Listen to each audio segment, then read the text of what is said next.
Welcome back students, this is Prapon. Hope you are enjoying the videos.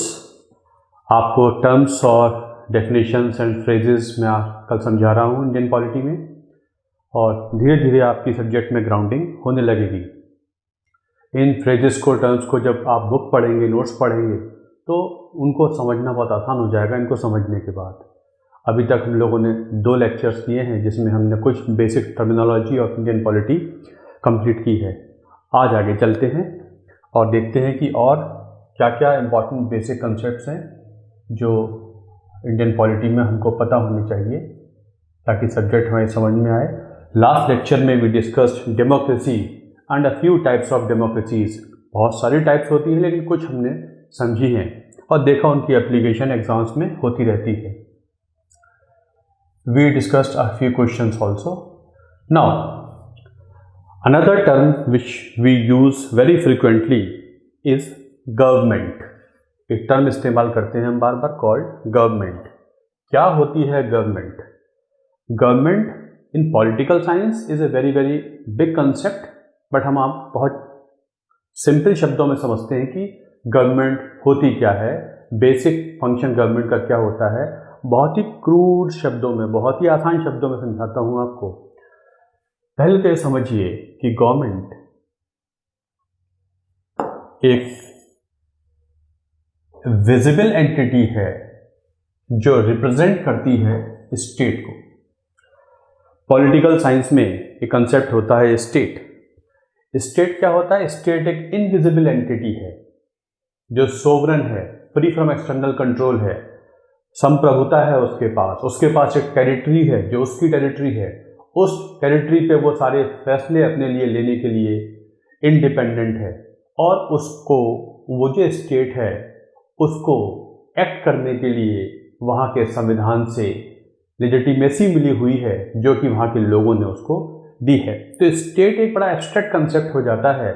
बहुत crude political science में चले जाएं तो स्टेट हो जाती है। अब ये स्टेट जो है, जिसको हम कहते हैं, संविधान में भी लिखा रहता है state shall not do this, state shall do this, कह देते हैं हम लोग कई बार। इसको और आसानी से समझते हैं। इस स्टेट को जो रिप्रेजेंट करती है entity, that is called government. इस स्टेट को रिप्रेजेंट करने वाली एंटिटी कहलाती है गवर्नमेंट। पॉलिटिकल साइंस में स्टेट में कई सारी फीचर्स होते हैं कि वो सोवरन होनी चाहिए, उसके पास टेरिटरी होनी चाहिए, वो इंडिपेंडेंट होनी चाहिए, उसके पास लेजिटिमेसी होनी चाहिए। ये सारे फीचर्स उसके हैं, लेकिन इसको रिप्रेजेंट करने वाली संस्था कहलाती है गवर्नमेंट। देखें तो all the members of the government are members of the state, all the members of the government are members of the state, but all the members of the state do not become the government. है ना? जो government का member है वो state का member होगा ही होगा, लेकिन स्टेट के सारे मेंबर तो गवर्नमेंट नहीं बन जाती। तो वो जो government is a subset of state, state का एक सबसेट होता है, उन्हीं में से निकलता है। अब हम लोग सुनते रहते हैं गवर्नमेंट है, करती क्या है गवर्नमेंट? गवर्नमेंट का फंक्शन क्या है? क्या है गवर्नमेंट का फंक्शन? बहुत आसान शब्दों में समझें, government frames policies for people. क्या काम है गवर्नमेंट का? गवर्नेंस करना, शासन करना। तो शासन कैसे करेगी? किनके ऊपर करेगी? शासित लोगों के ऊपर करेगी, गवर्नमेंट लोगों के ऊपर करेगी। जब शासन करेगी तो किस लिए करेगी? लोगों का होना चाहिए क्या? वेलफेयर। डेमोक्रेसी कहती है अल्टीमेटली फॉर द पीपल है, इसका मतलब उनके लिए, उनके वेलफेयर के लिए है। तो गवर्नमेंट का काम होता है लोगों का वेलफेयर करना by framing good policies for the people. When government does it, government basically delivers its output. यही गवर्नमेंट का आउटपुट है कि वो लोगों के मुताबिक सही पॉलिसीज बनाए और उनको एग्जीक्यूट करे। तो government delivers output in the form of various policies. कई सारी पॉलिसीज बनाएंगे, मनरेगा बना देंगे, या महिलाओं के लिए पॉलिसी बना देंगे, या ट्रिपल तलाक की पॉलिसी बना दी, या रोजगार की पॉलिसी बना दी, या कृषि सिंचाई पॉलिसी हो गई, या आयुष्मान भारत पॉलिसी हो गई। All these things are what? All these things are the policies are framed by the government for the welfare of the people. तो government basically delivers output in the form of policies for the people. लेकिन government को ये जो policies बनानी है, ये जो लोगों के लिए पॉलिसीज बनानी है, योजनाएं बनानी हैं जिससे उनका हित हो, उनका वेलफेयर हो, ये उनका क्लू कहाँ से मिलेगा, वो कैसे बनाएंगे? इसका क्लू उनसे मिलता है as per the needs and demands of the people. लोगों की जो ज़रूरतें हैं, उनको शिक्षा चाहिए, उनको अच्छी हेल्थ चाहिए, उनको रोज़गार चाहिए, उनको कृषि के लिए अच्छे बीज चाहिए, उनको सिंचाई चाहिए, ट्रेड के लिए अच्छा माहौल चाहिए, ईज़ ऑफ डूइंग बिजनेस चाहिए, सड़कें चाहिए, पावर चाहिए, पॉल्यूशन बहुत हो रहा है तो पॉल्यूशन मिटिगेशन के प्रोग्राम्स चाहिए, इंश्योरेंस पॉलिसीज चाहिए, गवर्नमेंट अगर करती है गरीबों के लिए। तो इस तरीके से various needs of the people are there. वही गवर्नमेंट की एक क्लू होता है गवर्नमेंट के लिए, ताकि गवर्नमेंट फुलफिल कर पाए वेलफेयर, पब्लिक इंटरेस्ट। तो all the needs which are required by the people in a typical governing system becomes the inputs for this government. Based on these inputs, government delivers various policies. So these needs and demands of the people become input for the government. And obviously, मोटा mandate तो इसका संविधान ने दिया है कि संविधान कहता है इस तरीके से लोगों का वेलफेयर होना चाहिए। Directive principles of state policy में तो साफ साफ लिखा ही हुआ है कि हेल्थ है, शिक्षा है, बुजुर्गों के लिए है, एग्रीकल्चर वर्कर्स के लिए है, इंडस्ट्रियल वर्कर्स के लिए है, महिलाओं के लिए है, वीकर सेक्शंस के लिए है, सभी के लिए पॉलिसीज बनानी है, एनवायरनमेंट के लिए है, एनिमल्स के लिए है, मतलब सभी के लिए कुछ ना कुछ पॉलिसीज बनानी है। तो ये सारे इनपुट्स उनको संविधान से डायरेक्टली इनडायरेक्टली मिल जाते हैं और इनके बेस पे गवर्नमेंट वेरियस पॉलिसीज बनाती रहती है ताकि लोगों का होना चाहिए वेलफेयर, लोगों का वेलफेयर होना चाहिए। India is a welfare state, है ना। Part 4 of the constitution DPSP में कहता है India should be a welfare state. उसका उद्देश्य क्या है? भारत को एक वेलफेयर स्टेट बनाना। तो हमने मोटे मोटे शब्दों में समझा कि गवर्नमेंट का काम लोगों के लिए उनके अनुसार, उनकी नीड्स के अनुसार, ओबियसली नीड्स और जो उनकी डिमांड्स हैं वो लेजिटिमेट होनी चाहिए, वाजिब होनी चाहिए, सही होनी चाहिए। उनकी विल्स एंड फैंसीज पे जो वो चाहें ऐसा हो जाए, ऐसा संभव नहीं है। अगर ऐसा होगा तो इलेजिटिमेट डिमांड हो जाएगी, गवर्नमेंट का काम इलेजिटिमेट हो जाएगा। तो ऑब्वियसली डिमांड्स और लोगों की जो पॉलिसीज़ है वो लॉजिकल होनी चाहिए, वैलिड होनी चाहिए। उनके बेस पे गवर्नमेंट पॉलिसीज़ बनाती रहती है। तो गवर्नमेंट का काम मोटे मोटे तौर पे समझे तो हम ये होता है कि गवर्नमेंट लोगों को अच्छा शासन देने का ये प्रतिबद्ध है संविधान की ओथ द्वारा। ये तो हमने बहुत आसान शब्दों में समझ लिया। अब जैसे कि मैंने आपको अभी बताया कि गवर्नमेंट का उद्देश्य होता है गुड गवर्नेंस करना। अब देखिए और समझते हैं आसान तरीके से गुड गवर्नेंस कैसे हो सकती है। जब ये जो गवर्नमेंट का आउटपुट मैंने बताया था, दैट इज पॉलिसी मेकिंग, और इनपुट के बीच का डिफरेंस,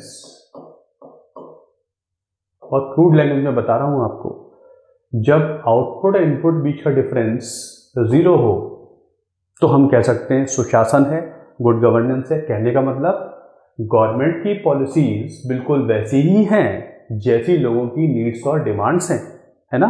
मतलब गवर्नमेंट वो सब कर रही है जो लोगों को चाहिए है, उनकी नीड के मुताबिक कर रही है। इसका मतलब इनके बीच का गैप 0 है। इसका मतलब सुशासन है, गुड गवर्नेंस है। सिंपल सी बात है। लोगों को रोजगार चाहिए तो रोजगार के लिए काम किया जा रहा है।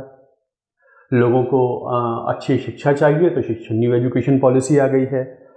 खेतों में पानी जाना चाहिए, पानी की कमी है तो माइक्रो इरिगेशन के लिए काम किया जा रहा है। Fossil fuel based power pollution करती है तो सोलर एनर्जी पे काम हो रहा है। मोटे मोटे तौर पे अगर लोगों की नीड्स पूरी हो रही हैं और गवर्नमेंट वैसे ही काम कर रही है तो एक आइडियल स्टेट आ जाती है, दैट इज गुड गवर्नेंस। इसकी तरफ ही अग्रसर होता है सिस्टम। और अगर ये गैप लार्ज है, मतलब गवर्नमेंट की पॉलिसीज और लोगों की डिमांड्स के बीच में एक बड़ा गैप है, इसका मतलब है कि मिस गवर्नेंस हो रही है, गुड गवर्नेंस नहीं हो रही है। यही तो मतलब हुआ, बैड गवर्नेंस हो रही है। तो कोशिश रहती है कि ये गैप कितना कम से कम कर दिया जाए ताकि लोगों का फ़ायदा हो जाए। इतनी बात आपकी समझ में आई? मतलब गवर्नमेंट की सारी पॉलिसीज़ कुछ इसी तरीके से बनाई जा रही हैं कि गवर्नमेंट लोगों का फ़ायदा होना चाहिए। अल्टीमेटली आप समझ ही रहे हैं, पूरी कोशिश रहती है मिस गवर्नेंस से गुड गवर्नेंस की तरफ जाने की। पूरी कोशिश रहती है बैड गवर्नेंस से गुड गवर्नेंस की तरफ जाने की। इसीलिए जितनी भी एक्शंस होते हैं गवर्नमेंट के और उन संस्थाओं के जो गवर्नमेंट के साथ मिलकर काम करती हैं, उनका काम यही है कि कैसे बैड गवर्नेंस को गुड गवर्नेंस की तरफ बढ़ा ले जाएं। चाहे वो जुडिशरी हो, चाहे वो पार्लियामेंट हो, चाहे एग्जीक्यूटिव हो, चाहे यूपीएससी हो, चाहे सीएजीआई हो, या डिफरेंट डिपार्टमेंट्स ऑफ गवर्नमेंट के हों, जितने भी एलाइड डिपार्टमेंट्स हैं, सबकी कोशिश है कि ये सिस्टम यहाँ से यहाँ बढ़ जाए। और अगर मैं और क्लियरली बताऊँ आपको, तो अगर आप यूपीएससी का सिलेबस देखेंगे मेंस एग्ज़ाम का, तो सारा कुछ यही है। पेपर 1, पेपर 2, पेपर 3, पेपर 4 कुछ ऐसा ही है। ये सारे सिस्टम्स इम्प्रूव करते चले जाएं ताकि गुड गवर्नेंस हो जाए।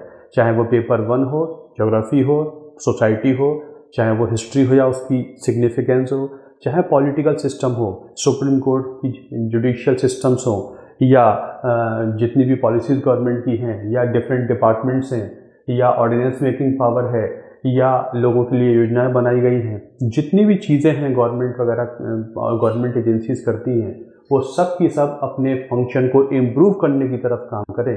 यही गुड गवर्नेंस हुआ करती है। तो ultimate objective of whole of this system is to improve the system.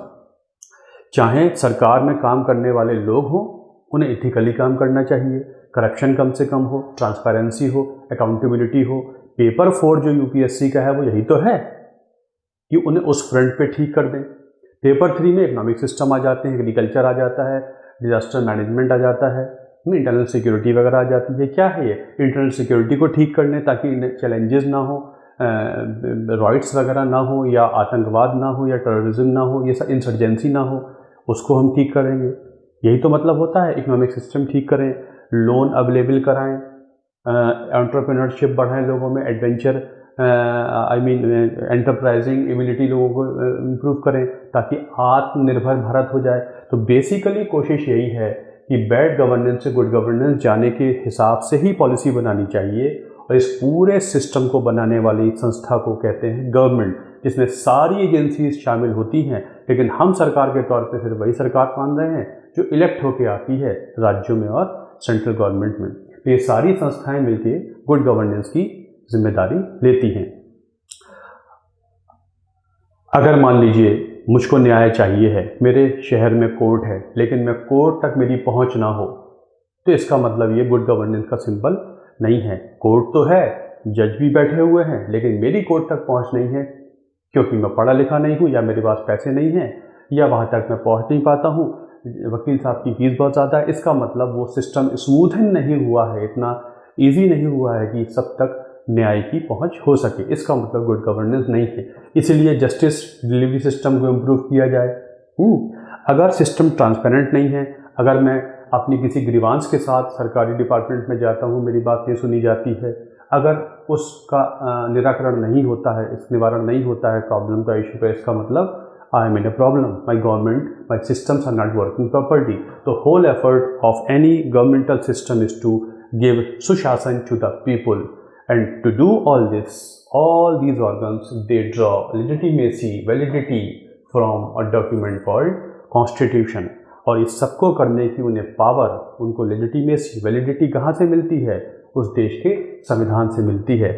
This is in short what is government. इसे शॉर्ट में कहते हैं कि क्या होती है government. Have you understood this concept government? मेरे हिसाब से आप समझ चुके होंगे कि मोटे मोटे तौर पे आपको मैं क्या बताना चाहता हूँ। This is a concept called government. आगे हम पढ़ेंगे गुड गवर्नेंस क्या होती है।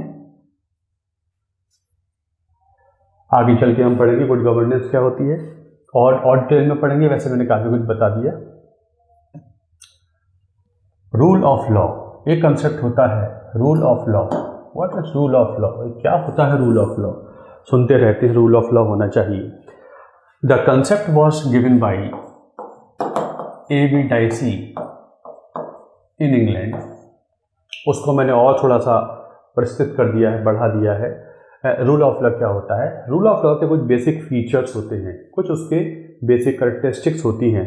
रूल ऑफ लॉ मतलब रूल होना चाहिए एज पर द लॉ, अगर हम लिटरल मीनिंग पे जाएं। वैसे पहला फीचर तो इसका यह है, there should be supremacy of the law. मैंने आपको बताया कानून सर्वोपरि होना चाहिए, संविधान सर्वोपरि होना चाहिए। तो सबसे पहला फीचर रूल ऑफ लॉ का तब होगा उस देश में हम कह सकते हैं रूल ऑफ लॉ है अगर उस देश में कानून व्यवस्था से सब कुछ चलता है, कानून व्यवस्था बिल्कुल उत्तम है, तो सुप्रीमेसी ऑफ द लॉ है, कानून से ऊपर कोई नहीं हो सकता। कहने का मतलब there should not be any arbitrariness, फैसलों में, एक्शंस में कोई आर्बिट्रेरीनेस ना हो। ऐसा नहीं हो सकता सरकार या उसमें काम करने वाले मुलाजिम अपनी मन मर्जी से काम करने लगे। नो, एब्सेंस ऑफ आर्बिट्रेरीनेस का मतलब होता है अकाउंटेबिलिटी। मतलब जब भी हम कोई फैसला लें, एक्शन करें, तो हमको ये दिमाग में रखना होगा कि हमें इसकी जवाबदेही भी करनी है। अगर इतना हम सोच लेंगे तो हम बिना रीज़न के, बिना लॉजिक के, बिना कानून को इस्तेमाल किए हुए काम नहीं करेंगे। तो पहला फीचर है कि आर्बिट्रेरीनेस नहीं होनी चाहिए फैसलों में, मन मर्जी से फैसला नहीं ले सकते। जो सही फैसला होगा, सही फैसला कानून के अनुसार ही किया जाएगा, तो ये नहीं होनी चाहिए। कहने का मतलब है every decision is well reasoned, backed by authority, backed by logic, backed by law होना चाहिए। लॉ, सभी फैसले सोच समझ के लिए जाएं और वहाँ पर किसी व्यक्ति विशेष की विंस एंड फैंसीज के अनुसार फैसले नहीं हो सकते हैं। और सुप्रीमेसी ऑफ लॉ का मतलब होता है government is subject to law, not law is subject to government. कहने का मतलब है गवर्नमेंट एजेंसीज को लॉ के अनुसार काम करना पड़ेगा, ना कि कानून को गवर्नमेंट के हिसाब से काम करना पड़ेगा। That is executive is bound by the dictates of the law, boundaries of the law. जो सरकार और उसकी एजेंसीज हैं वो लॉ से बंधी हुई हैं, लॉ की पेरीफेरी में ही काम करेंगी, लॉ के पैरामीटर्स के अंदर ही काम करेंगी, उससे बाहर नहीं जा सकती।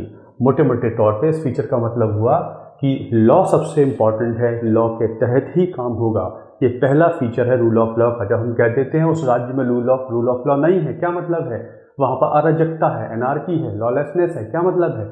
वहाँ पर जितने भी प्रशासन वगैरह है वो कानून के अनुसार काम नहीं कर रहा है।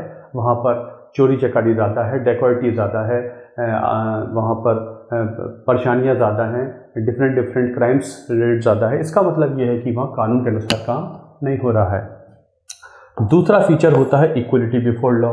कानून तो है लेकिन कानून सबके लिए एक सा नहीं है, सबको कानून के सामने सब एक से नहीं है। अगर आपने कानून बना लिए लेकिन कानून सबको एक समान नहीं होने देता है, इसका मतलब रूल ऑफ लॉ नहीं है। There should be equality before law, implicit feature of rule of law.